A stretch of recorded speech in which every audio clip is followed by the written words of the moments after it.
प्रय न क्लेश नाचाए गोविंदाय नमो नमः गोविंदाय नमो नमः वसुदेव तम देवम कलशानूर्मर्दनम देवकी परमानंदम कृष्णवन जगत गुरुम कृष्ण वंदे जग श्री कृष्णा शरणौ मम श्री कृष्णा शरणौ मम श्री कृष्णा शरणौ। बड़भागी गीता के पैरोकारों, मेरे सज्जनों, धार्मिक भाइयों, लीजिए अपने मन को एकाग्र कीजिएगा। जोड़े हम अपने इस एकाग्र मन को भगवान जी की अत्यंत मधुर एवं कल्याणकारिणी वाणी में। फिर भगवान अंदर प्रवेश करती है मन का तप। प्रभु देंगी शक्ति, जिन्होंने ये सारा वातावरण तैयार किया है वो हमें अवश्य में शक्ति प्रदान करेंगे। मेरी कल्याणकामी देवियों और मेरे सज्जनों, कि हम भगवान जी के अनमोल कथन के अनुसार अपने आप को बना सके, अपने आप का संवार सके। आते ही हम इसलिए अपना जीवन सफल करें। तो ये है शरीर का तप, मतलब शरीर तो जा रहा है, इसका उत्तम प्रयोग कैसे किया जाए। एकाग्र रहना सबके सब, उत्तम प्रयोग, द बेस्ट यूटिलाइजेशन, हाउ। बहुत कमाल का प्रश्न है। जा तो रही है, प्रयोग तो हम कर रहे हैं, उत्तम नहीं कर रहे। जैसे सब्ज मंडी के अंदर फल की टोकरियां होती हैं, 30 टोकरियां आम की पड़ी है, बड़ा कमाल का आम है। अब यहां पर देखा एक टोकरी के ये 50 रुपए दे रहे हैं। टेलीफोन किया, ओह बराड़े में वही तो पेटी 70 की बिक रही है। और उन्हें फोन किया, करनाल में वही पेटी 80 की बिक रही है। फटाफट ट्रक मंगवाया, आरती ने भरे और ले गया कि मेरे ट्रक पर लगना ही क्या है, थोड़ा सा जो बड़ी बचत है, 50 का 80 का। तो उस टोकरी के ज्यादा से ज्यादा उसने प्राप्त कर लिए वहां जाकर। यही हाल हमारा होना चाहिए कि शरीर की टोकरी का उत्तम प्रयोग कैसे। तब का मतलब है यही अर्थ, उसका उत्तम प्रयोग हम कैसे करें। तो भगवान जी से बढ़कर बताएगा भी कौन, बड़े अच्छे ढंग से मेरे प्रभु समझा और बता रहे हैं। प्रभु आपको शक्ति दिया, गृहस्थ आश्रम में है, भगवान ने आपको प्रेरणा देकर बुला लिया है। अब ये भी शौक पैदा कर लो कि जो मेरी भगवान कह रही है शरीर छोड़ने से पहले मैं कर लूं। ये न कर लूंगी जो आप सारे कह रही है, मैं सुन भी रहा हूं, लेकिन मैं इसमें और भी संशोधन करना चाहता हूं। शरीर छोड़ने से पहले मैंने करना, शरीर छूटने से पहले मैंने करना, ये भाव अपना बना लीजिएगा। क्योंकि महाराज जी ने कहा है ये न छोड़ा अभी जिसने मगर कर लिए जेर, अपने अधीन कर ली सब कमजोरियों को, और वो भी शरीर छोड़ने से पहले। ये एक शौक पैदा कर लो, चाहे आप वृद्ध अवस्था में हैं, चाहे आप प्रौढ़ अवस्था में हैं, युवा अवस्था में हैं, किसी भी अवस्था में आप बैठे हुए हैं। ये भी एक बड़ी अच्छी क्लास या श्रेणी है जिसमें हर उम्र वाले आए बैठे हुए, हर उम्र वाले। यहां तक भी अगर जरूरत कहूं तो अभी जो पैदा नहीं हुए वो भी पेट में बैठे सुन रहे हैं। भगवान की बड़ी कृपा है, बड़ी दया कि आप को मेरे भगवान जी अपनी वाणी सुना रहे हैं। इसमें ये करेगी शरीर छूटने से पहले मैंने कर दिया। जैसे लड़के को, बच्चों को, छात्र को, स्टूडेंट को होता है इम्तिहान आने से पहले मैंने पूरी तैयारी कर लेनी है, इसी तरह हमारा भी एक शरीर छोड़ना एक इम्तिहान होता है। इम्तिहान कैसा है कि वृत्ति सिवाय भगवान के कहीं न जाए। बड़ा भारी इम्तिहान है कि मैं इतना अभ्यास कर जाऊं कि मेरी वृत्ति उस समय जाना आप सबने है भगवान में टिकी रहे। इसके लिए काफी पहले अभ्यास। दूसरे अध्याय का अंतिम श्लोक क्या, दमे वापसी भी जो ये हासिल उसे ब्रह्म निर्वाण। तो तरीका सीखिए गीता जी से और यही भाव रखिए कि शरीर छोड़ने से पहले मैंने कुछ करना, ठोस रूप में करना। शब्द तो शरीर के तप में क्या, इसका उत्तम प्रयोग क्या हो, इष्ट देव जी की पूजा। पहला शब्द लगाया देव, अपने इष्टदेव जी की पूजा, अर्थात जो मेरे इष्टदेव भगवान कृष्ण अपने श्रीमुख से बता और समझा रहे हैं, इसके अनुरूप मैंने जीवन बनाना, इसके अनुसार मैंने अपने आप को ढाल लेना। करो मुकाबला जितना भी हो सके। यहां आने का ठोस लाभ भी यही है, हमारा जीवन कृष्णमयी बन जाए, गीतामयी बन जाए, गीतामयी जीवन। जैसे महाराज जी कह रही गए, उसके अनुसार हमारी बुद्धि, हमारे मन के विचार और हमारे दैनिक क्रियाएं ढल जानी चाहिए। बेड़ा पार मेरी देवियों सजनों, आप पुरुषार्थ करो, मैं आपको शुभभावना दे रहा हूं और भगवान की दिव्य शक्ति आपके साथ है। जिस प्रभु ने सारा दिव्य वातावरण बनाया है, वो आपको शक्ति जरूर दे रहे हैं, देंगे। जो पिता चाहता है कि मेरा बेटा फैक्ट्री लगाए, तो फंड भी पिताजी देंगे, लाखों रुपया उन्हें देना है। जो भगवान चाहते हैं कि ये अपना जीवन उपदेश के अनुसार बनाए, वो शक्ति भी वही देंगे कि उसके अनुसार हम अपना जीवन ढालें और बनाए। सब प्रबंध वो कर रहे हैं। तो आइएगा, यही अर्थ लगाइए, पूजा का मतलब भगवान जी के अनुसार अपने जीवन को बनाना, उनके उपदेश के अनुसार। ये आजकल कोई ध्यान नहीं देता, उपदेश के अनुसार अपने जीवन को ढाल लेना। उसके बाद द्विज शरीर का उत्तम प्रयोग क्या है, अब आपको ये पता ही नहीं लगेगा। आजकल जमाने में बहुत कम द्विज होते हैं जिसका दोबारा ज्ञान में जन्म हुआ। ऐसे ब्राह्मण, ऐसे तपस्वी ब्राह्मण कहूं, एक बार उन्हें मां के पेट से लिया, फिर द्वि में दोबारा जय में उत्पन्न हुए, दोबारा गुरु के ज्ञान से उत्पन्न हुए। द्विज का मतलब मैंने पक्षी बताया था, पहले अंडा, अंडे में से पक्षी, उनका भी 2 बार जन्म होता है। इस तरह ब्राह्मण पहले मां के पेट से और फिर गुरुदेव जी के ज्ञान से। अब ऐसों की सेवा, मैं संकोच में कहूंगा, क्या कहूं, ऐसे मिलने आजकल अति कठिन है। जो जाति के ब्राह्मण हो और रब तक जिनकी रसाई हो गई हो, ब्राह्मण सो जो ब्रह्म पहचाने, इसमें आप कुछ समझ नहीं पाएंगे। मैं कोई विस्तार भी करूं तो क्या करूं, मेरे प्रभु मुझे क्षमा कर। दूसरा क्या है, गुरु। और जरा इस पर विचार करें, गुरु की सेवा। हमारे यहाँ ये बचपन से ही शब्द प्रचलित है। गुरु 2 शब्दों से बना जा, ध्यान लेना, बड़ी गलतफहमी समाज में इस कलयुग ने फैला दी है। गुरु होता है अंधेरा, रू होती है रोशनी। जो हमें अज्ञानता रूपी अंधकार से निकाल ले और ज्ञान रूपी रोशनी में ले चले, उनको हम गुरु कहते हैं। हमारे महापुरुषों को गुरु कहते थे। From darkness lead me to light. Darkness का अर्थ है अज्ञानता, गु अज्ञानता रूपी अंधकार, रू ज्ञान रूपी रोशनी। जो अज्ञानता रूपी अंधकार से निकालकर हमें ज्ञान रूपी रोशनी में ले जाने में समर्थ हो, उनको हमारा देश अनादिकाल से गुरुदेव के नाम से पुकारता चला आ रहा है, पुकारता चला जाएगा। क्योंकि ये धर्मभूमि है। धर्मभूमि में किसी का मार्गदर्शन हमारे लिए अनिवार्य होता है। अब फिर मैं कहूंगा, क्या पता लगे, गुरु के लिए भगवान ने कहा तत्ववेता हो। तत्ववेता, तत्व मैंने परमात्मा, वेता मैंने अनुभवी, परमात्मा का अनुभवी हो। लेकिन आजकल तो आप देख ही रही है, हर गली का गुरु, हर घर का गुरु। इतने अगर गुरु समाज में होते तो मेरा देश तरक्की न कर जाता। इतने नहीं है, ये बहुत थोड़े। कपड़े पहन लेना बड़ा आसान, घर बार छोड़ देना आसान, बारी वेशभूषा बना, लेकिन अंदर को तपा देना, मृत्यु को निकाल देना और बिल्कुल खड़े हो जाना, साबित कदम रहना, आजकल बड़ा असंभव सा होता जा रहा है, बड़ा कठिन होता जा रहा है। क्योंकि इसमें आप इज्जत देते हैं, बड़ी ज्यादा मान देती हैं, उनकी कामना पूरी करती हैं, फटाफट वो गुरु बन जाते हैं, फटाफट कच्ची अवस्था में।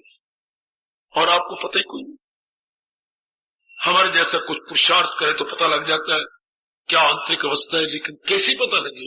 इसलिए मैं कहूंगा फकत शास्त्र को पढ़ना। जहां तक गुरु का सवाल है, जो भगवान जी बता रहे, ये जगत गुरु, जो इन्होंने कहा है इसके अनुसार जीवन बनाई जाए। गीता गुरुओं को भी महागुरु है, गुरुओं की भी महागुरु। इसलिए हमें मार्गदर्शन मिलता है। ये हमारी यथार्थ रूप में गाइड है, फ्रेंड है, फिलॉसफर। और टंटे में ना पड़ना मेरी देवियों, कोई ऐसी बात नहीं जो भगवान ने आपको बताई ना हो, बौद्धिक रूप में, मानसिक रूप में, सामाजिक रूप में, पारिवारिक रूप में और पारलौकिक रूप में, आपके व्यक्तिगत रूप में, सब क्षेत्र की का घर पूरा किया हमारे प्रभु ने। इसलिए बड़े ध्यान के साथ, बड़ी होशियारी के साथ गुरु बनाने में छलांगे मत मारो, पश्चाताप करना पड़ता है। अम्बी अम्बी ही गए और पका हुआ आम आम ही होता है। अम्बी से अचार पड़ता है, आम का रस मुंह में जाता है। क्या पता लगे कोई कच्ची अवस्था में है कि पक्की अवस्था में। इसलिए भगवान ने ये टंटा खत्म कर दिया। फकत शास्त्र को बना रहे नुमा, शास्त्र क्या करेगा, करना है क्या, और ये आपको गाइड कर देंगे। हमारे प्रभु आपको बता रहे हैं, समझा रहे हैं, बुद्धि उन्होंने आपको दे रखी है। गीता को समझने के लिए भी तो विवेकी बुद्धि चाहिए। जैसे 10वें अध्याय में भगवान ने कहा कि जिस पर मेरी कृपा होती है देता हूं उनको वो दानिश का जो हो जाती है मुझसे वासल बोलो। ऐसी विशेष कृपा भगवान दे देती है जिससे हम भगवान के दिव्य दर्शन को योग्य। किसी ने विदेश में जाना हो तो उस देश का वीजा मिलेगा तब आप जाएंगे। केवल अपने देश का पासपोर्ट बना लेना मुश्किल नहीं है, लेकिन वो उस देश वाला भी तो आपको, उसे बोलते हैं वीजा, उस देश वाले भी तो आपको आने का परमिट दे, आने की आज्ञा दे, देन एंड देन आप उस देश में प्रवेश कर पाएंगे। इसी तरह क्या अब हम लोग भगवान जी की गीता पढ़ते हैं, पर भगवान भी तो अपने अंदर प्रवेश करने का वीजा दे, अर्थात विशेष बुद्धि दे, अक्ल सलीम या विवेक की बुद्धि, वो भगवान आपको दे रहे हैं। इसलिए गुरु के झगड़े में न पड़ना, वरना पूरा वक्त ज़ाया करोगे, आपको कोई समझ नहीं है। कबीर जी इसलिए रो रहे थे कि कलयुग ऐसा गंदा आएगा, जाके पीछे 10-20 है ताका नाम महंत, कि कलयुग के अंदर फूटेगी आंख और न ज़ौके यकीन, तमोगुण के यज्ञ के सिवा कुछ नहीं।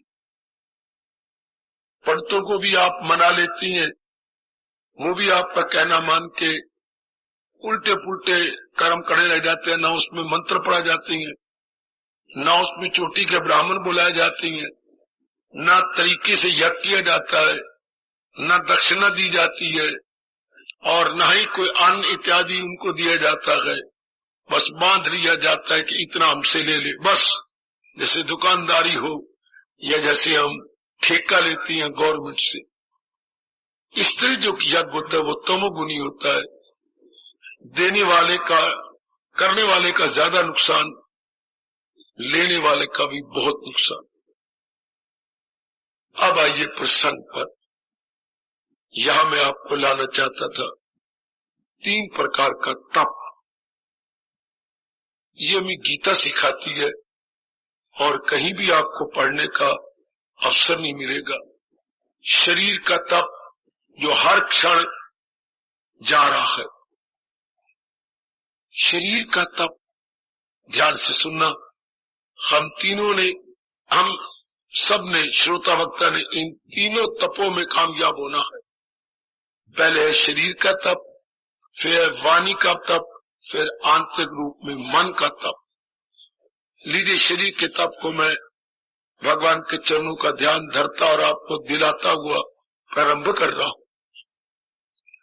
देव द्विज गुरु प्राज्ञ पूजनम शौचम आर्जवम ब्रह्मचर्यम अहिंसा शरीरम तपा उच्यते।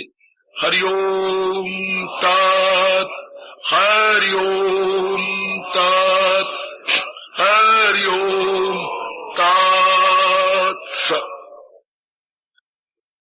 शरीर तुम्हारा जा रहा है, कर्म भी आप करती हैं।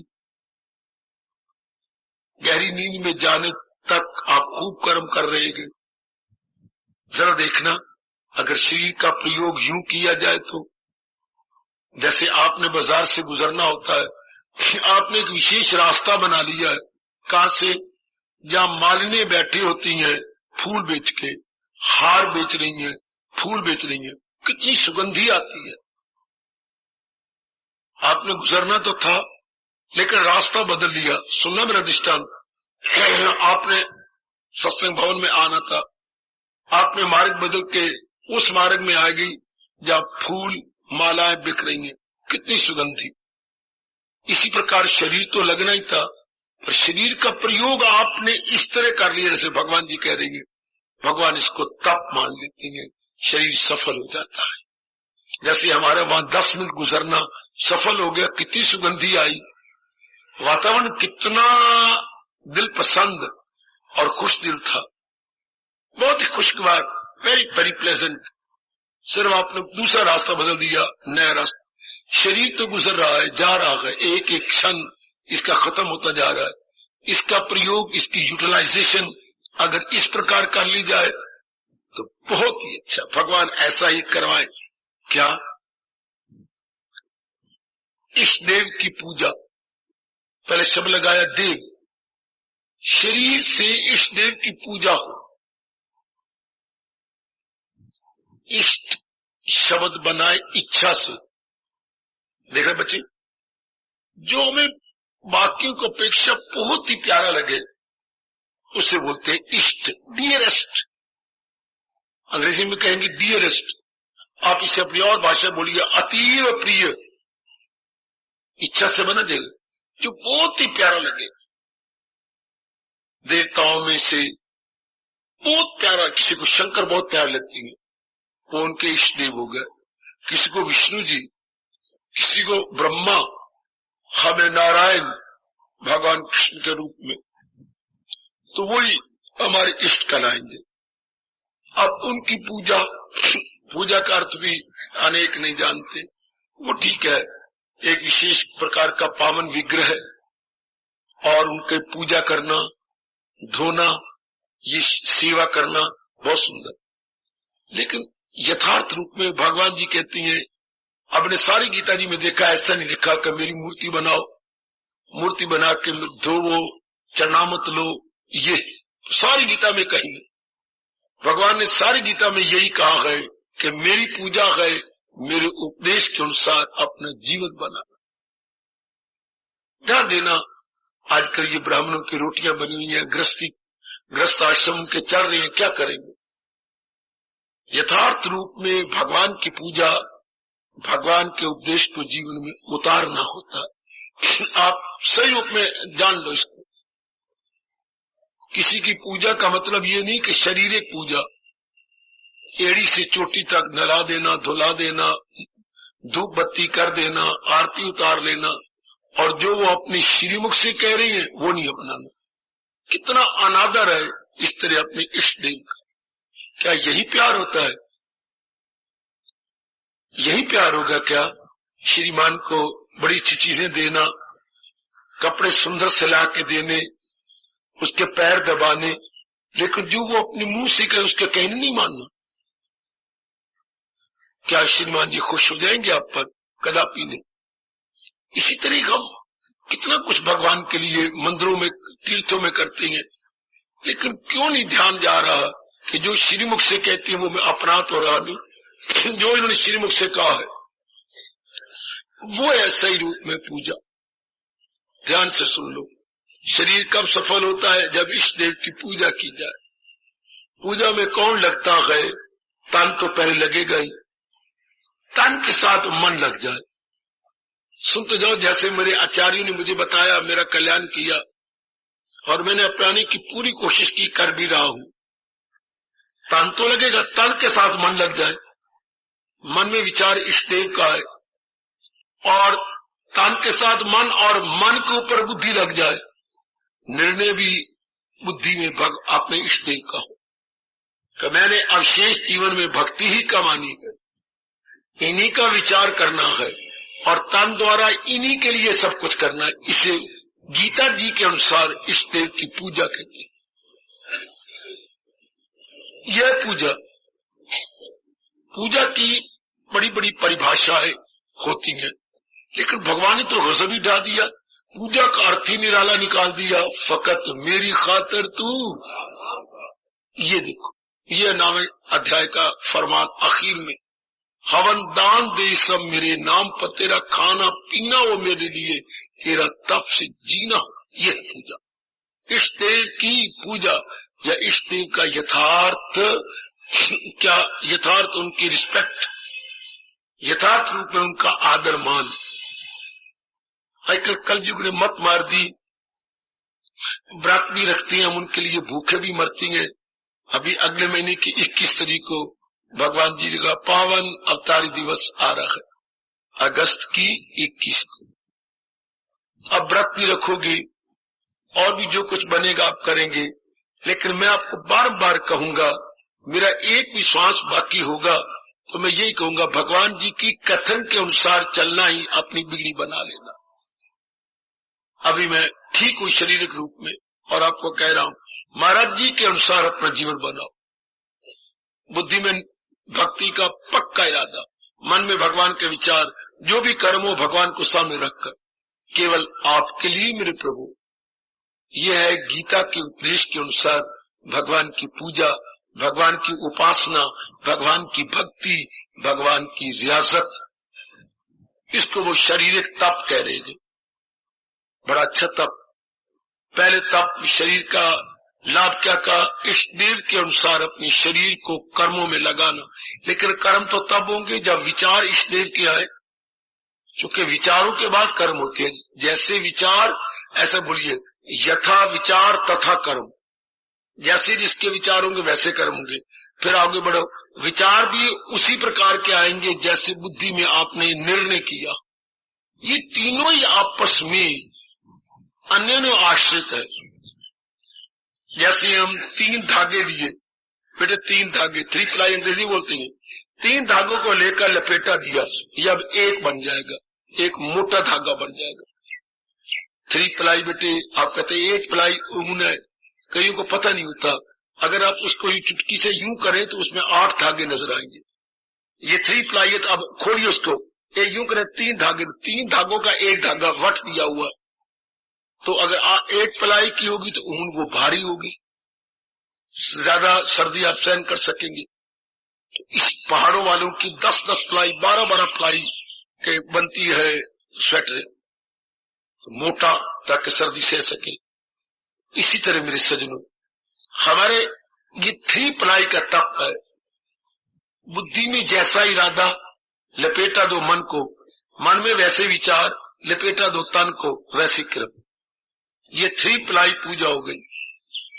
बुद्धि में इरादा भक्ति का, मन में विचार इष्ट देव के, कर्मों में उन्हीं की खुशी के लिए पकड़ लो। अगर पहले नहीं पकड़ा तो अभी पकड़ लो।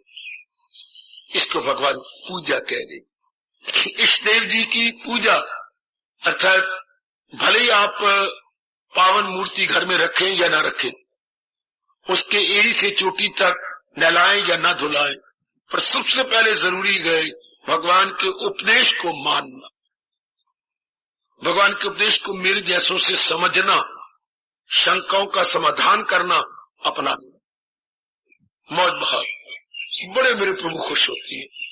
इसके उलट कोई पुजारी ने देखो पूजा कर रही, तीर्थों पे जाती है, लेकिन उनके अनुसार नहीं जुड़ते तो भगवान कितने नाराज होते हैं। जो आमल नहीं मेरी, जो तकरार हुज्जत करे बेशतर, अलूम उनके हैं सब फरेबो फतूर, वो जाहिल तबाही में आए। उनके अनुसार हम सारे सियाने बन जाए। कल युग ने मत मार रखी है, लाखों करोड़ों रुपए के मंदिर बन जाती हैं और पूजा भी होती है, उनके अनुसार जीवन नहीं बनाया जाता। ये भगवान का अनादर है। स्वामी जी ने 2 शब्दों में फॉरेन कंट्री वालों को हैरान किया था, रिस्पेक्ट मीन्स टू ओबे। अगर आप किसी को रिस्पेक्ट देते हैं तो उसके अनुसार ओबे भी कर रहे हैं, उनके आज्ञाकारी हैं, वेदर यू आर ओबीडियंट और नॉट। हम किसी का आदर करते हैं, माता जी का, पिताजी का, या अपने इष्ट देव का, गुरुदेव का, तो उनके कथन के अनुसार जुटे। ये होता है सही में रूप में रिस्पेक्ट, रिस्पेक्ट की ट्रू सेंस। आजकल ये लोप होता जा रहा है। पूजा एक मजाक बन के रह गई है, एक दुकानदारी बन के रह गई है। गुरुद्वारों में, मंदिरों में, तीर्थों में पे बांध दी गई है, पूजा पर पे हो रही है। भगवान मुस्कुराते होंगे। पूजा इसलिए होती कि मुझे तनख्वाह मिलती है, वाह। पूजा इसलिए मैं कर रहा हूं कि 2 घंटे मुझे सवेरे, 2 घंटे शाम गुरुद्वारे में देने पड़ते हैं। ये तो कोई बात ना बने। कभी पूजा भी तनख्वाह पर, ये कलयुग में भगवान देख रहे होंगे। पूजा तो प्रेम में भर के होती है, जब भगवान के प्रति अपने आप को निछावर कर दिया जाता है, भगवान के प्रति अपने आप को सौंप दिया जाता है। शिकायत आई, एक मंदिर इसलिए नहीं खोला जा रहा तो उसकी मां से पे तो बांध दी गई है, लेकिन पुजारी जी ने एक और जिद की है कि जो चढ़ापा होगा वो भी मैं लूंगा। वो कहते हैं उसी में से तो हमें तनख्वाह देनी है, और वही आप जिद करेंगे। देख लीजिए ये कैसा समय है। चढ़ापा वही भी दो, पे भी दो, तो इसी की पूजा ना हुई, पूरी दुकानदारी हो गई। इसको जो शब्द आप कहिए, हम लोग है कल्याणकामी, हमने अपना कल्याण करना है, तो बड़ा जरूरी हो जाता है भगवान के उपदेश के अनुसार बुद्धि को, मन को, तन को बनाइए। कर्म जो भी आप करते रहिए, लेकिन अपनी भावना भगवान की। पहले भावना धन की थी, इज्जत की थी, परिवार चलाने की थी, वो तो चलेगा ही। अब भावना में दिव्य प्रेम हो जाएगा, हमारे कर्म भी दिव्य हो जाएंगे। मौत बहार यह शरीर का तप इष्ट देव जी के अनुसार अपनी बुद्धि, मन और तन को बना दे। आप देखते रहना, क्या मैं महाराज जी के अनुसार जुट रही हूं? हजूर के मुताबिक मैंने अपने आप को लगा रखा है। भगवान आपको ताकत, मैं भी देखता रहता हूं, आप भी गंभीरता और सच्चाई के पुतले बन के देखते रहा करें। मेरी बुद्धि में और तो कोई इरादा नहीं, भक्ति के मन में भगवान के तो कोई और विचार तो नहीं। चूंकि भगवान कहती है, मुझे याद है अर्जुन बाहर रंग कर लिए जा मेरा नाम और जंग।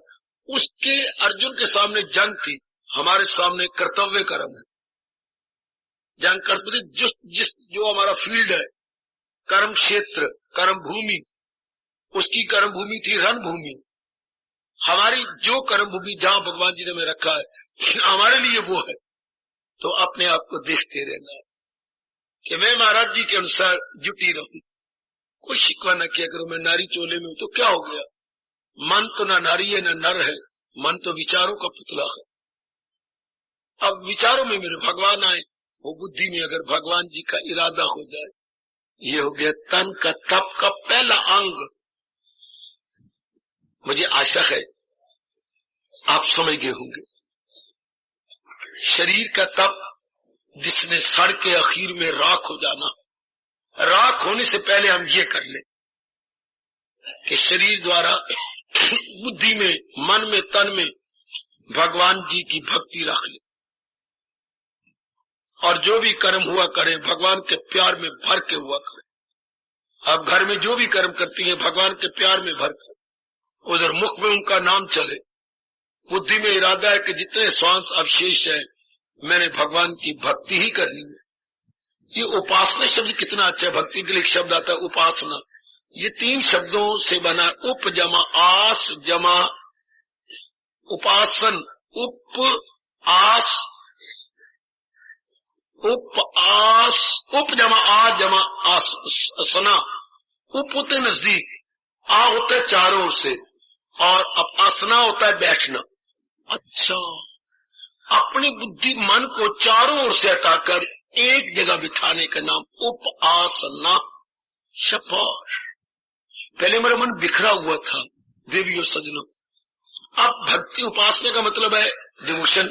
भगवान अपने मन को चारों ओर से खींच लिया और महाराज जी के चरणों में लगाते रहे, इसको कहते उपासना।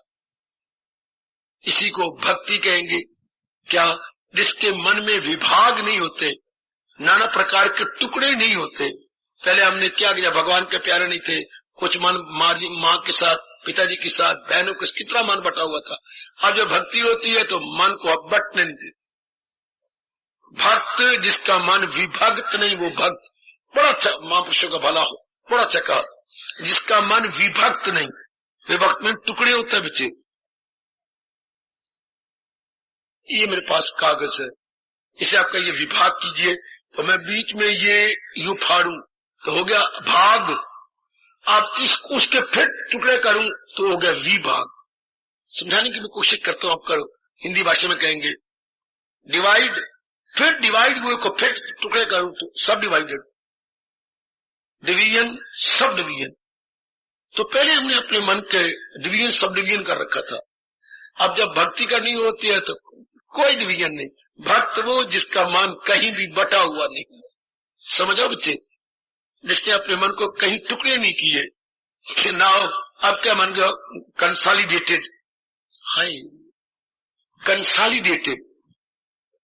बच्चे कंसोलिडेशन अगर कहीं पढ़ा हो तो मुरब्बा बंदी को बोलते हैं कंसोलिडेशन। अच्छा, ये गवर्नमेंट ने किया था, मुरब्बे बटे तो कुछ मेरा याग है और कुछ मेरा परे है, इतनी नहीं होता। तो गवर्नमेंट ने फिर मुझे एक ही स्थान पे जमीन दे दी, किसानों को एक ही स्थान पर, और परे परे उन बाकियों को एक ही स्थान का हल ठीक चले, आपको ज्यादा बिक्री मिले। कंसोलिडेशन से मनेरे बहुत ज्यादा बनते हैं और जमीन काफी जाया जाती है। अगर ना कंसोलिडेशन तो मुरब्बाबंदी होगी। इस तरह मन की कंसोलिडेशन कि मन इधर उधर बटा हुआ ना हो, मन एक जगह हो। ये ध्यान दे लेना, मुझे समझ लो। गुरुदेव ने और आचार्यों ने मेरे पर बड़ी कृपा की है, मुझे समझा दिया है। हम लोग पढ़े लिखे हैं, सही रूप में समझ आए तो हम अपनाने लग जाते हैं। हम धन्य जट की तरह ब्लाइंड फॉलोअर नहीं बन सकते। हमारी बुद्धि है, कुछ मन का विकास है, कोई हमें सही रूप में समझा दे फिर तो हम टस से मस नहीं होंगे, फिर हम उसमें जम जाएंगे। अपने माइंड की कंसोलिडेशन करें, इसको भक्ति कहती है। भक्त वो है जिसका मन के टुकड़े नहीं, जिसका मन केवल एक में लगा हुआ है, अनेक में नहीं। अपने आप को टटोल लो। ये है इष्ट देव की पूजा। आप देखती रहना, आप देखते रहना मेरी देवियों कि आपका मन एक में है ना। नारी का चोला है, भगवान ने आपके मन को बहुत ही नरम बनाया हुआ है, चूंकि मां बनाना था। जब तक मां का मन स्नेह से न भरा हुआ हो, ममता से न भर जाए, तब तक आप बच्चे नहीं पाल सकते। स्नेह प्लस ममता इज इक्वल टू जननी। अच्छा, मदर बनेगी तब जब ये दो गुण आपके अंदर हो। तो जहां दो गुणों के मन नरम होगा, नरम मन से भक्ति नहीं होती है। मन कठोर हो, एक में लग गया अब और कहीं, कठोरता मतलब एक में लग गया और मैंने कहीं लगाना, ये अवस्था बन जाए तो आप बाजी ले गए। ये अवस्था बस मैंने मन लगाना भगवान में है, भगवान ही मेरे सब कुछ है। बड़ा ऋषि ने हमारा कल्याण किया ये कहकर, त्वमेव सर्वम मम देव देव, you are my all in all. चल, बड़ी मौज की बात जिसने ये जान लिया, ऑल इन ऑल, अनेक में तुम एक हो, अनेक में तुम ही एक हो, अनेक में तुम ही एक हो। और मैं स्पष्ट करूं, जैसे आपके श्रीमान जी ने आपका बहुत ही धन्यवाद दिया। आप मुझे कितनी अच्छी पत्नी मिली है। क्यों जी, क्यों जी, क्यों जी, आज क्या बात? मेरी माँ भी गुण गाती है, पिताजी भी गुण गा रहे हैं। ऐसी आप कहती हैं बहू में भगवान सबको दे। आपने इनको खुश कर लिया, मेरी दोनों बहनों को खुश कर लिया, मेरे छोटे भैया को खुश कर लिया। दिल करता है मैं तेरी आरती उतारूं, हाय मुझे पाप का भागी बनाएंगे। नहीं, मैं तो अपनी आंतरिक भावना को प्रकट कर रहा हूं। क्यों, बात क्या? आप इनकी दिलो जान से सेवा करती हैं, जरा भी नहीं मालूम होने देती कि ये आपको कोई और है, गैर है, या कोई तुम ऊपर से आई हो। ऐसे आप इनमें एक में होगी जैसे इसी घर की आप सदस्य हो और यहीं आप बरसों से रह रही हो। श्रीमान जी, एक बात मैं कहती हूँ, मैं आपके बाप की कदर नहीं करती। मैं आपकी कसम खा के कहूंगी, ना मैं आपके माँ की, ये भाव जरा समझना। श्रीमती कहती मैंने आपके बाप की सेवा नहीं की, ना मैंने आपकी माँ की सेवा की, ना नंदों की, ना देवर की। आपकी कसम में केवल आपकी शक्ल समझ के इनकी कदर करती। हाय, मेरे गुरुदेव ने मुझे समझाया है, आप भी समझ लो, बिल्कुल ठीक बात है। मेरे पहले अपना रक्षार्थ रखेंगे, मेरे पति देव के बाप, मेरे पति की माँ, ज्यादा देखिए, मेरे पति की बहनें, मेरे पति का भाई। पहले अपना रिश्ता ले लिया, मेरे पति, हाँ, अब घर में कहाँ रही सास, कहाँ रहा ससुर, कहाँ रही दिरानियां, कहाँ रही जेठानी और कहाँ रहा देवर। एक के कारण से सबको प्यार कर रही हो, ये तो मैं मानता हूं। सिर्फ आपके कारण से, बिल्कुल ठीक है। इसी तरह हमारा धर्म है, केवल भगवान के नाते से हम इन अनेक में अपना जीवन काटें, क्योंकि वही इन सब की जान प्राण है। जरा सा वो जान प्राण निकली किसी में से, चाहे हमारा कितना नजदीकी रिश्ता है, खत्म। चाहे मैं हूं, चाहे आप है, हमारा रिश्ता उस आत्मा के कारण से है। और वो आत्मा क्या है? ज्योति स्वरूप है। भगवान करे एक बार आपकी समाधि लग जाए तो जब बुद्धि उनमें तलीन होती है तो वो ज्योति स्वरूप है, जो तारीकियों से बहुत दूर है। वो नूर जो आला नूर है, उस जैसा और कोई नूर नहीं होता। वो चेतन है जो सारे ब्रह्मांड को चला रहा है। उसकी शक्ति से सारा ब्रह्मांड अपना अपना काम सुचारू रूप से संपन्न कर रहा है। वो मेरे और आप में है। अब जब उसको हम महत्ता देती है, शरीर की महत्ता यानी इंपॉर्टेंस खत्म। हमारा मन चारों ओर से बट जाता है और उसी में लग जाता है। ये है भगवान की भक्ति। जब आपने बटे हुए मन को एक जगह लगा लिया, अगर ये नहीं किया तो आप भक्त नहीं है। भगवान आपको भक्त नहीं कहेगा। भगवान तो भगत, सारी गीता में ये श्लोक सामने रखो, जो करते हैं खालिस। खालिस भक्ति क्या होती है? यक दे लो, जी में न रखे दो। जिनका मन अनेक में बटा हुआ था, उनका मन एक में लग गया, चूंकि वो एक ही अनेक के अंदर है। मैं और स्पष्ट करूं, अब बोलते 2 3 4 5 6 7 8 9 नहीं बच्चे, इतने अंक नहीं होते, इतने फिगर नहीं होते। तो ये क्या है? सिर्फ एक ही एक है। एक में एक मिला दो, 2 हो गए। एक में फिर 2 बार एक मिला दो, 3 हो गए।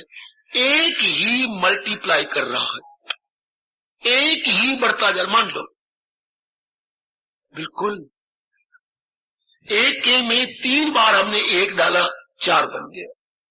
एक में 4 बार हमने एक डाला, 5 बन गया। एक को आगे बढ़ाई आ रही है, तो अंक फिर 9 10 कैसे हो गए? अंक तो एक ही रहा। There is figure 1 only. हाँ बेटी, एक ही फिगर है, वही बढ़ती जा रही है। संसार यही है। संसार में तो यूनिट, इकाई ही इकाई है। अगर दहाई सैकड़ा बनते हो तो एक ही क्या बढ़ता जा रहा है। एक को जरब लगती जा, उर्दू में बोलते हैं जरब। एक एक गुना होता जा रहा है, अपनी भाषा में क्या गुना। एक अपने आप बढ़ता जा रहा है। दूर न जाओ, घर में आ जाओ। हम घर में बोलते हैं ये मेरी माता जी, ये मेरी 4 बहनें, ये मेरे 5 भाई। गलत। अगर हम भारतीय मनोविज्ञान और दर्शन शास्त्र यानी फिलॉसफी के अनुसार लें तो ना कोई माँ है, ना बहनें हैं, ना भाई है। पिताजी का विचार ही मल्टीप्लाई कर गया। ये अपने विचार को बढ़ाई गए। मेरी शादी हो, किसी की पली पलाई औरत ले आए, अब मैं बाप का लाऊं, उससे बच्चे बनाने शुरू कर दिए। 2-2 साल के बाद एक एक बच्चा बनने लग गया। तो पिताजी अगर शुरू में स्टॉप कर देते कि बस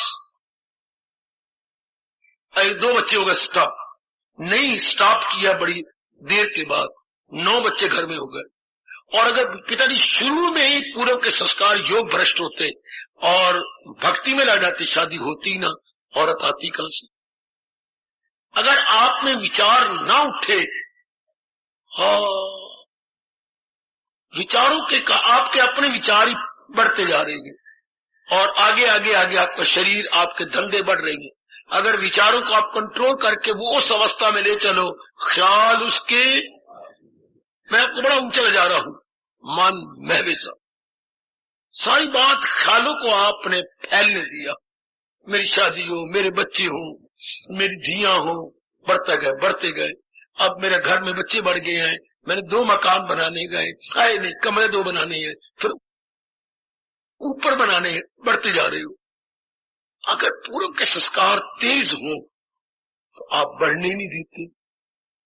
बस ये जो गवर्नमेंट जगह जगह लिख रही है सिर्फ रियलाइज कराने के लिए, हम दो हमारे दो, हम दो हैं श्रीमान श्रीमती, हमारे दो मेरी बेटी और बेटा, ये सिर्फ रियलाइज करवा जा रहे, ज्यादा ना हो तो ज्यादा वो अपने ख्यालों को कंट्रोल कर रहेगी, विचारों पर हावी आते जाने के। बस आजकल महंगाई के जमाने में दो ही काफी है, तो विचारों कंट्रोल किया तो जो भक्ति द्वारा विचारों कंट्रोल कर रहा है उसका तो कहना है, उसका परलोक बन जाएगा। ये जो आप कर रहे हो, जिस लोक को सुखल्ला बना रहे हो, तो जिसने विचारों से भगवान की भक्ति से परलोक भी बनता गया। इस भाव को पकड़ लेना कि जहान में एक ही अनेक हुआ है, उस एक में दिल लगाना है अनेक से हटकर, ये भगवान की भक्ति है और ये शरीर का तप है।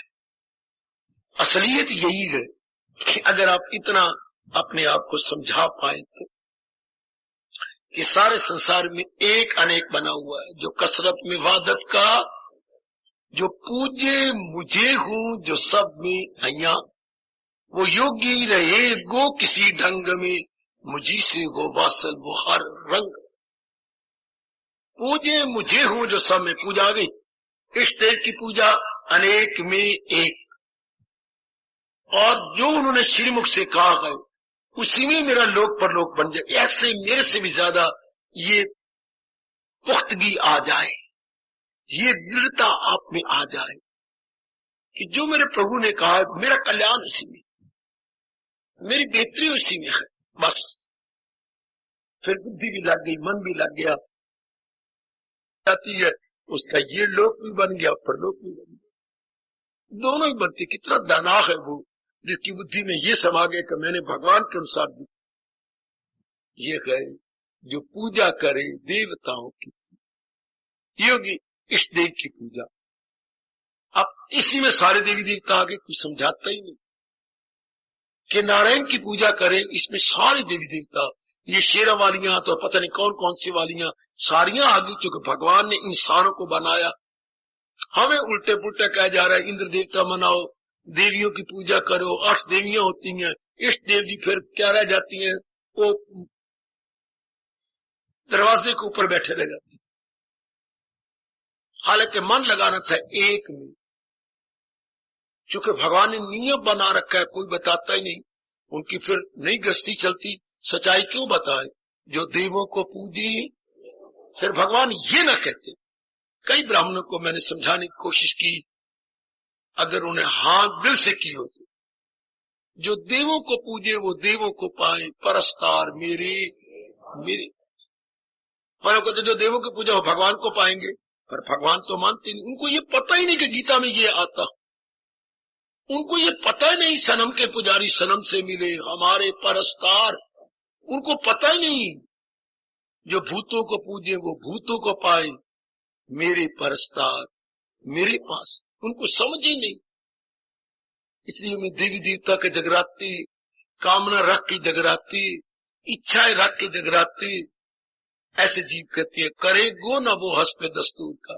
भगवान कहते जो मैंने नियम बनाया तो उस नियम की धज्जियां उड़ा रहे हैं, वो हस्ब दस्तूर मतलब विधि पूर्वक नहीं कर रहे, दस्तूर के अनुसार नहीं कर रहे। आप ना कमले बनना, आप सियाणियां बनना मेरी देवियों, कि हाथी के पैर में सबका पैर, इस तरह भगवान की भक्ति में सबकी भक्ति है, क्योंकि भगवान ही सारों के रूट काज है। महाराज जी से ही जिससे खुदाई हुई, जो सारे जहां पे गए छाई हुई। ऐसा भाव रख लो मेरी दिलियों कि जो मूल है वो भगवान जी है, जड़ है जिसकी ऊपर तले, भगवान ने बता दिया 15वें अध्याय में, इस सारे संसार का रूट काज मैं ही, भगवान जी इस सारे संसार की जड़ है। फिर जड़ को क्यों ना पकड़े, एक एक टहनी पत्तों को पकड़ के वृक्ष सूख जाएगा। आप गडविया लोटा भर भर के एक एक टहनी को देते रहे ना, कितना अच्छा हो। जड़ कोई 2 बाल्टियां भर के दे दो तो जड़ की गिल सारी टहनी पत्तों को ऊपर तक पहुंच जाएगी। इसलिए ये बार बार सोचे संसार की जड़ कौन है, भगवान जी नारायण बजाते खुद, जो अब अपने मुंह से कह रहे हैं, कितना क्लियर, मैं अव्वल में आखिर में हूं, मैं इस संसार का आदि हूं, मध्य हूं, अंत, मेरी जात आली में राहत सदा। इस बात को पकड़ ले ये हो गई देव भगवान की पूजा, इसमें शरीर सफल हो। ये शरीर का तप का पहला कदम है मेरी देवी, ये स्टेपिंग स्टोन हो गया, पहला कदम कि हमने अपने इष्ट देव को मान लिया, जान लिया। अब जो जो श्रद्धा बढ़ेगी फिर आगे भगवान मुस्कुरा देंगे, भक्ति से मेरी मुझे, मैं क्या कौन हूं, क्या हूं, इससे पहचान, जीव का कल्याण। ये अभी शरीर के तप का पहला गुण। इसके बाद शरीर का तप और क्या होता है, द्विज। बेटे द्वि को अलग कर दे, जमा जा कर दे। आप हिंदी ना जानते हो तो भी बताऊं आपको, द्वि जमा जा। जैसे आप कहती हैं सरोज, सरोज कोई शब्द नहीं, सर जमा ओज, सर मैंने तालाब, जय मैंने उत्पन्न होना, जो तालाब से उत्पन्न हो वो कमल। नीरज कोई शब्द नहीं, नीर जमा जा, नीर मैंने जल, जा मैंने उत्पन्न होना, जो पानी से उत्पन्न हो फिर वही कमल। इस तरह ये ले लो। द्विज जो दो बार पैदा हो, जा मैंने उत्पन्न होना, द्वि तो दो होता है, त्रिय तो तीन होता है, चतुर्थ ये तो आपको पता ही है। दो बार उत्पन्न हो, दो बार। सुनो कैसे, एक बार तो मां के पेट से पैदा हो, 5, 6, 7 साल का हो जाए, फिर किसी पहुंचे हुए गुरुदेव के पास चला जाए और उसकी सेवा करे दिलो जान से, उनके अनुभव को ले कर उनकी सेवा तो सीख, उनसे ज्ञान की बातें ले, उनका अनुभव ले, उसकी कमाई करे, उसको अपने मन में रखे और उसके अनुसार बुद्धि और मन को बनाए और अनुभवी हो जाए, अंदर के कपाट खुल जाए। ये दूसरा जन्म गुरु के ज्ञान से हो गया। एक बार मां की पेट से, वो कितनी दूर जा रहा है हमारा वैदिक धर्म, हमारा कोई अनुपम धर्म, किसी को सूझबूझ ही नहीं होती ऐसी। ये दूसरा जन्म अनुभवी गुरु के ज्ञान से जो जन्म हुआ, बुद्धि कोई और हो गई।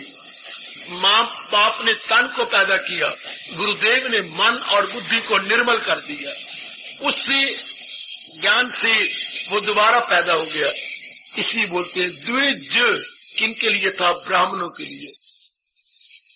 क्या ब्राह्मणों को शर्म नहीं आएगी अगर गीता पढ़ेंगे कि मेरा दूसरा जन्म तो हुआ ही नहीं, मैं तो सिर्फ मां के गंध से, जेर से पैदा हुआ हूं, पिता के गंदे खून से पैदा हुआ है।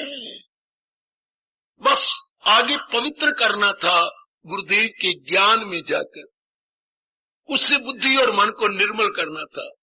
तो द्विज वो जो अनुभवी ब्राह्मण है, जिसका दोबारा जन्म है। लेकिन सर अर्थ ले लो, जो किसी पूछ हुए के पास जाकर तप करता रहा, उनका तजर्बा लेता रहा, लेके उन्होंने बुद्धि और मन को लालो लाल कर लिया। जैसे एक बार लोहा निकलता है जमीन में से, काले रंग वाला, हाँ ये लोहा है और इसका दूसरा जन्म दे, इसको अग्नि में डाल दो, अब ये अपना रंग छोड़ देगा, क्या हो जाएगा, लालो लाल, अग्नि का रंग ले लेगा। इसे कहेंगे ये द्विज है। दूसरा जन्म लिया इसने अग्नि में से, अपना स्वभाव छोड़ दिया। इस तरह उसने माँ बाप का स्वभाव छोड़ दिया, पहुंचे हुए गुरु के ज्ञान को ले लिया। ब्राह्मण को कहते थे, वरना वो ब्राह्मण कहलाने का हक नहीं रखता जो दोबारा जन्म जिसका किसी अनुभवी से ना हो। सार रूप में कह दिया, ब्राह्मण सो जो ब्रह्म पहचाने, जो भगवान को पहचान ले वो ब्राह्मण है। अब रामलाल का पुत्र श्यामलाल ब्राह्मण, रामलाल शर्मा पुत्र श्यामलाल शर्मा नहीं, हमारे शास्त्र इनकार करता है। इसी का अर्थ और भी लो, द्विज का मतलब पक्षी भी होता है।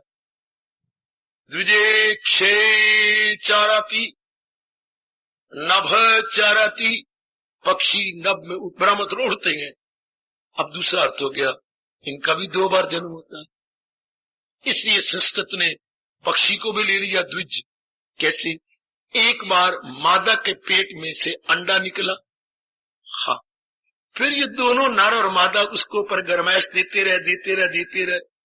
उसने रंग बदला और मादा ने विशेष जगह चोंच मारी और बीच में बच्चा निकला, ये द्विज कहलाया।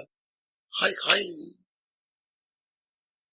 एक बार अंडा, दूसरी बार उसका सेवन करने से सजीव बच्चा, पहले निर्जीव अंडा, उसमें जीव कोई नहीं था, बाद में सजीव लगा रहा हूं, सजीव जीव निकल आया, पक्षी बन गया। इसी तरह महाराज जी क्या कहती हैं, शरीर का तप क्या है, इष्ट देव का तो पूजन करेंगे उनके अनुसार, लेकिन किसी अनुभवी ब्राह्मण की जाके शरीर से सेवा कर, ये तो गए भूल। हमने वैसे ब्राह्मण मान के उनको दान दे, उनका पट्टा ही बिठा दिया। अब वो न तो तप करती हैं, न जप करती हैं, न भजन करती हैं, न त्याग करती हैं, न किसी पहुंचे के पास जाके उसका ज्ञान लेती हैं, न उसकी कमाई करती हैं, वह इसी पे रह गई, बुद्धि मारी गई, जाहिर हुई अक्ल। आजकल तो सवाल है, डाउनफॉल है ब्राह्मणों का। वो उनको शर्म नहीं आती कि मैं जो इतना दान लेता हूं मैं अधिकारी हूं। अधिकारी तो अनुभवी होता है, जो आपको कुछ दे भी सही, आपको अपने तप का कुछ अंश दे, बल्कि क्या था शास्त्रों में, लेंगे आपसे चवन्नी, देंगे आपको 12 में। हाय, वो मेरा तिगना आपको देंगे। थोड़ा सा अपना वस्त्र, रोटी और कपड़ा ले लेंगे और उसके इवज में आपको देंगे कितना, तोबा। आजकल देते क्या है, लेते कितना ज्यादा है। भट्ठा बैठ गया, बारी उल्टा, कोई मर जाता है उसके कफन भी उतार लेते गए। उनको महाब्राह्मण बोलते हैं, उनका शब्द बना हुआ बेटे महाब्राह्मण, अर्थात बहुत ज्यादा बोझ उठाने वाले गधे। जो बहुत ज्यादा बोझ उठाए उसे टट्टू बोलती है ना, खच्चर बोलती है ना। इनको तो हक ही नहीं बनता, इनको तो ब्राह्मण दान वो ले सकता है जो अनुभवी हो, जो द्विज हो। ये मेरी बात पकड़ लेना भगवान कृष्ण जी की। द्विज जिसका दोबारा जन्म हो, ज्ञान में जन्म हो, मन बुद्धि तलीन हो जाए गुरुदेव के उपदेश में और फिर लालो लाल बन के पैदा हो, वो ब्राह्मण है। कुछ समझाने योग्य या कुछ आपसे लेने योग्य, लेकिन लेगा आपको बहुत ज्यादा, लेगा बहुत ही कम। शाबाश, ऐसों से ऐसे हमारे पहले गुरु कहलाते थे, ऐसे अनुभवी ब्राह्मण हमारे गुरु थे। और आज आपकी आंखों के सामने है। या मेरे स्वामी जी कहा करते थे, जिस किताब के ऊपर 2 रुपए लिखे हुए हैं, 10 रुपए कौन देगा आपको? किताब लिखा है प्राइस ₹2, मूल्य केवल 2 रुपए, तो वो 10 रुपए निकाल के थोड़ा देगा। हाँ बाबा ठीक, आजकल ब्राह्मणों ने अपना मूल जितना रखा है उतनी उनकी कदर हो रही है। दृष्टांत देखो कहां ले गए, जितना ब्राह्मणों ने अपनी कीमत रखी है कदर भी उतनी हो रही है। आओ ब्राह्मण जी मेरा ये कर दो, मेरा ये कर्म कांड, ये ब्राह्मणों का धर्म था। हाय नहीं, तप करना ब्राह्मण का धर्म था। हाँ, याद हक करना कराना है फकत ब्राह्मण का काम, खल्क को रास्ता दिखाना है फकत ब्राह्मण का काम। आजकल नहीं, कल युग है। अब मेरे भगवान कह रही है, जा अपने शरीर को सफल कर। अगर कोई ऐसा अनुभवी ब्राह्मण मिल जाता है जिसका ज्ञान में भी जन्म हुआ हो, एक बार मां ने जन्म दिया, द्विज दोबारा उत्पन्न हुआ गुरु के ज्ञान से, तो इस शरीर को सफल कर रहा, उसकी पूजा कर। क्या मतलब, उसके नजदीक बैठ और उसको खुश कर और उसके बाद कहे, महाराज जिस कारण से आपका अनुभव हुआ थोड़ा सा मुझे भी समझा दो, थोड़ा सा। हाँ महाराज थोड़ा सा दे दो। जैसे 10 किलो दूध होता है, थोड़ा सा जामन डाला जाता है, सिर वो दूध नहीं रहता, दही की चक्के बन जाते हैं, बिल्कुल चक्के। इससे थोड़ा सा मेरे मन में दे दो, जरा भी जो ये ज्ञान, तो खौफ हो खतर से स्वल्पम अपी, भगवान कहते हैं थोड़ा सा जामन जितना बच्चे मैं जामन कह रहा, जामन जितना मुझे दे दो, बस मेरी भी बिगड़ी बन जाएगी। ऐ ब्राह्मण देवता, ऐसों के पास भगवान रहा करते थे। मैं एक ब्राह्मण को सामने रख के खुद भी आपके सामने प्रणाम करता हूं। और ब्राह्मणों का, अनुभवी ब्राह्मणों का रूप क्या होता था, एक ही मेरे भारत के इस कोने से लेकर उस कोने तक, जिसका हर बच्चे की जबान पे नाम है, नास्तिक की जबान पे नाम उसका नाम है, आस्तिक की जबान पे तो है ही, नास्तिक भी उसका नाम लेती है, नर नारी के ये है ब्राह्मण। इनका लिबास देखो चीथड़े, इनके पैरों देखो नंगे, इनका सिर देखो जैसे पता नहीं कितने दिन हो गए, और इसके रोम रोम देखो भगवान मुस्कुरा रहे गए। दोनों हाथ जोड़ लो, प्रणाम करो मेरे साथ।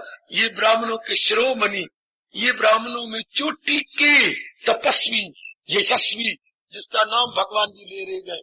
ब्राह्मण कैसा ब्राह्मण, ये सुदामा जैसा। ये थे हमारे विप्र। विप्र का अर्थ होता है बेटे ब्राह्मण। विप्र सुदामा आए, विप्र ब्राह्मण, ये तपस्वी। कितने भगवान प्रसन्न हुए। कवि कहता है जब वो घर पहुंचती है, पानी परात को हाथ छुओ नहीं, नैनन के जल से पग धो। लोटे से चरण नहीं धोए, अपनी आंखों के गर्मा गर्म जल से उनके पैरों का प्रक्षालन किया। ये ब्राह्मण, यह यथार्थ रूप में ब्राह्मण कहलाने के योग्य आजकल के जमाने में नामुमकिन तो नहीं और बड़ा कठिन है ऐसा ब्राह्मण मिलना, जो अपने भगवान को मनाई बैठा है, अपने भगवान को रिझाई बैठा है, अपने भगवान को अपने हृदय में बिठाई बैठा। ऐसा अगर मिल जाए कोई, तो भगवान कहते हैं ये तेरे शरीर के दूसरा कदम उठा। तब पहला कहता इष्ट देव के अनुसार अपने शरीर को बनाना, वो उनके उपदेश के अनुसार। दूसरा कोई द्विज मिल जाए जिसका दोबारा जन्म हुआ हो ज्ञान में, अपने शरीर उसकी सेवा में लगाना। महाराज आप ये पानी भरते गए, मुझे ये सेवा दे दो, मैं ये आपका पानी भर दिया करूं। अच्छा भर लिया कर। महाराज आप ये भिक्षा के लिए जाते गए, हाँ मुझे आज्ञा दो, मैं आपका सवेरे शाम भोजन दे दिया करूं। अच्छा दे दिया कर। तो ये छोटे छोटे कोई न कोई उसकी सेवा पकड़ ली। कोई न कोई, महाराज कपड़े आपके फटे हुए हैं, अगर आप मुझे आज्ञा दे मैं कपड़े कुछ सिला दूं इससे आपका तन ढप जाए। अच्छा जैसी तेरी इच्छा। तो इस तरह वो सेवा करती हैं, महीना 2 महीने, साल 2 साल। उसके बाद उनको कहने का हक बनता है, प्रभु ऐ ब्राह्मण के रूप में मेरे भगवान जी, कहो क्या कुछ मुझे कहने की आज्ञा देंगे? जरूर। अगर आप मेरी सेवा से कुछ खुश है, बहुत खुश हूं, तो मुझे जो भगवान ने दिया, मैंने दिलो जान से आपके शरीर की सेवा करने की कोशिश की। मेरे पास तो यही कुछ था। ठीक है, आपके अंदर जो छिपा हुआ है थोड़ा सा मुझे भी दे दो। ऐसे मांगते थे। आपके अंदर जो छिपा हुआ है, हाँ क्या मैं अधिकारी हूं आपके उस अनमोल खजाने में से थोड़ा सा लेने के लिए? जरूर। तो कर उनकी सेवा, सीख उनसे रास। योगी तन का तप। भगवान हमें मौका दे, मेरी देवियों प्रभु हमें मौका दे। ऐसा मिलना बड़ा मुश्किल है आजकल जमाने में। ऐसे ब्राह्मण का मिलना असंभव तो मैं नहीं कहूंगा, पर बड़ा मुश्किल है। इसलिए मैं फिर आ जाता हूं पहले पर, जो महाराज जी ने अपने श्रीमुख से कहा है उसको अपनाने की कोशिश करो, हमारा तन सफल हो जाए। इष्ट देव की पूजा, अर्थात पूजा का अर्थ जो उन्होंने उपदेश दिया है उसको बुद्धि में, मन में, तन में उतारे। अगर कसर है अपने अंतर्यामी इष्ट देव से प्रार्थना करो, प्रभु इतनी शक्ति दो कि आपके उपदेश को अपनी बुद्धि में रखूं, मन में रखूं और तन के कर्मों द्वारा प्रकट करूं, तन के कर्मों द्वारा प्रकट करूं, ताकि अनेकों को लाभ पहुंचे और आप प्रसन्न हो, और आप प्रसन्न हो के मेरी कर्मों को देख के कह सके सबकी भलाई में कहां रहे वही गए मेरा भक्त। तो ये है तन की पूजा, तन का तप भगवान विस्तार करेंगे। मैंने अभी पहले 2 गुणों पर कुछ प्रकाश डाला है। क्या? इष्ट देव की पूजा अर्थात उनके उपदेश को अपनाना, पंच द्विज जिसका दोबारा जन्म ज्ञान से हो गया उसकी टहल सेवा, सेवा शुश्रूषा जो उसमें कमी देखे उसको पूरा करे और लग जाए उसके अंदर, फिर खुश जब हो, फिर खुशी के बाद कर उनकी सेवा, पहले लगातार इससे खुश हो जाए और उसके बाद कहे प्रभु जो कुछ आपके अंतःकरण में है थोड़ा सा मुझे भी ले लो, इतने थोड़ा सा। उस वक्त हम रो के कह सकती हैं आपके एक नजर की बात है और मेरी जिंदगी का हार्दिक धन्यवाद, हार्दिक